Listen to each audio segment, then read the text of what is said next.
Bonjour, si vous avez la nuque raide, manque de mobilité, des sensations de grains de sable lorsque vous bougez la tête, restez bien avec moi.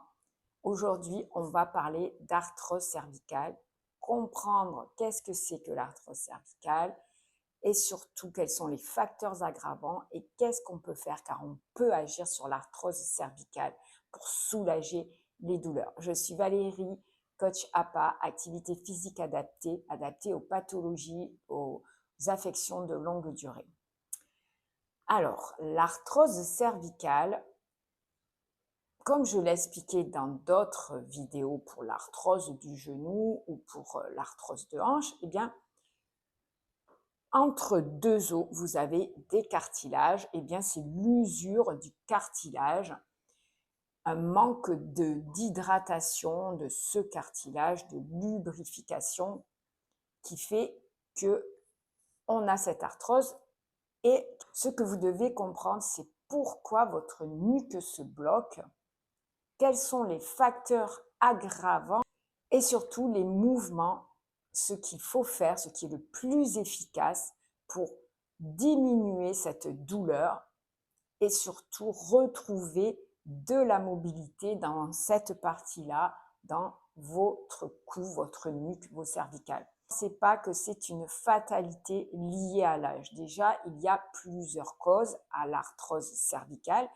Ça peut être un manque de mouvement, ça peut être génétique, ça peut être aussi un accident. Vous avez eu un coup du lapin, vous avez eu un accident qui est traumatisant pour cette partie-là.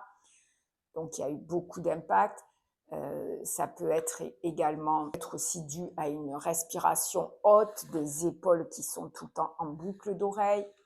Vous avez une posture dans votre travail où votre tête est tout le temps vers le bas. Et ça peut être bien sûr dû à l'âge. Donc, vous avez vu qu'il y a un panel de causes, mais la bonne nouvelle, c'est que on peut agir sur l'arthrose, on peut retrouver de la mobilité, on peut retrouver plus de souplesse dans cette zone. Le meilleur traitement, c'est le mouvement. Parce que si vous ne bougez pas, si vous bougez de moins en moins, vous allez avoir de plus en plus de douleurs. La raideur va s'accentuer, la mobilité va être de plus en plus réduite.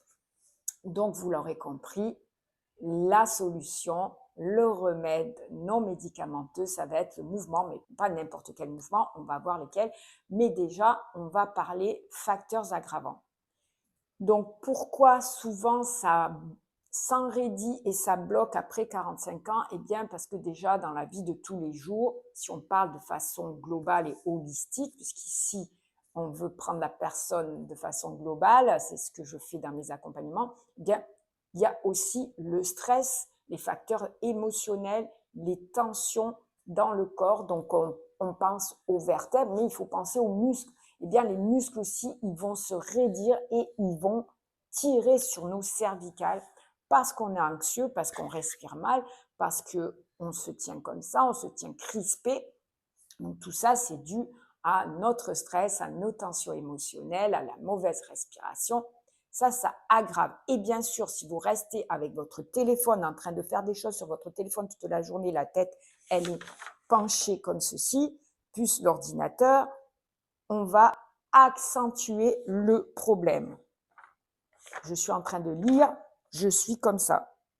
Je tape sur mon téléphone, je suis aussi vers l'avant. Je tape sur l'ordinateur, je suis vers l'avant.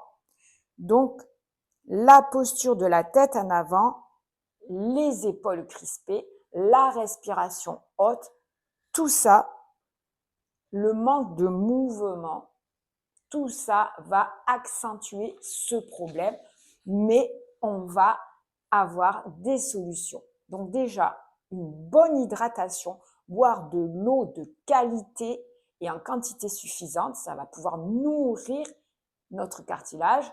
Une bonne alimentation, une alimentation riche en oméga 3, 6, 9, riche en acides gras essentiels, les bons nutriments. Donc, allez voir ce que je propose et ce que j'explique sur l'alimentation anti-inflammatoire. Ça va aussi aller nourrir le cartilage.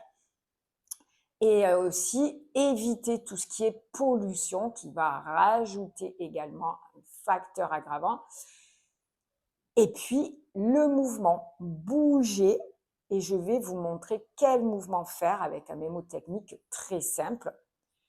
Tout ça va pouvoir améliorer. Et ensuite, vous avez en dernier aussi les automassages et étirement de cette zone, de tous ces muscles. On a un paquet de muscles ici pour pouvoir relâcher les tensions sur les os. Alors, les 3 mouvements qui sont très simples et que j'ai montré dans un reel, c'est le oui, le non et le peut-être. Le oui, flexion, extension vers l'arrière, rotation, c'est le non, et inclinaison latérale. Gardez le menton parallèle au sol, inclinaison latérale.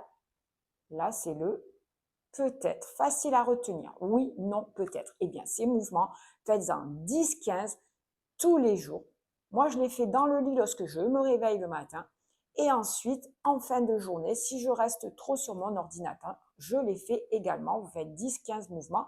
Au début, vous commencez petit et progressivement, vous allez voir qu'au fil des semaines, vous allez pouvoir aller plus loin, que ce soit vers l'avant ou vers l'arrière. Faites-le lentement et en respirant, et ça ne vous prendra pas beaucoup de temps.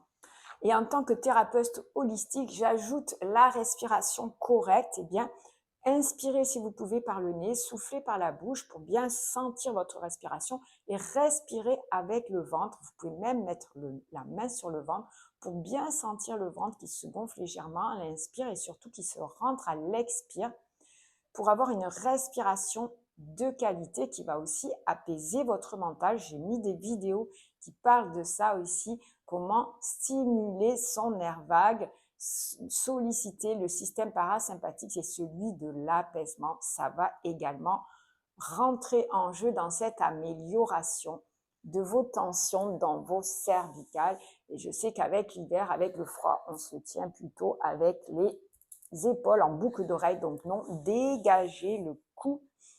Prenez du gingembre en infusion pour réchauffer votre corps. Buvez ce genre de boisson parce que voilà, ça aussi c'est important de savoir quoi manger. Il n'y a pas que le mouvement. Si on prend la personne de façon globale, eh bien tout ce qui va l'aider, ce sera une bonne alimentation, une bonne façon de bouger et ensuite libérer tout ce qui est stress et émotions négatives. Vous avez tout ça sur ma chaîne YouTube, donc n'hésitez pas à me poser des questions si vous manque des outils, si vous manque des informations. J'espère que cette vidéo vous a plu et si ce n'est pas déjà fait, abonnez-vous à ma chaîne, mettez des likes pour me récompenser de vous faire régulièrement ce genre de vidéos. Je vous retrouve très vite pour un nouveau sujet, mais avant, si vous avez besoin d'un accompagnement plus précis, plus complet, holistique, global, avec de l'alimentation adaptée, anti-inflammatoire, des mouvements adaptés aux personnes après 45 ans, et également la libération des émotions, la gestion du stress. Vous trouverez tout ça dans mes 2 accompagnements. Le premier, c'est Revivre pour les personnes qui sont fibromyalgiques et le deuxième, c'est Bien-être et santé à tout âge. Prenez grand soin de vous et je vous retrouve très prochainement pour une autre vidéo.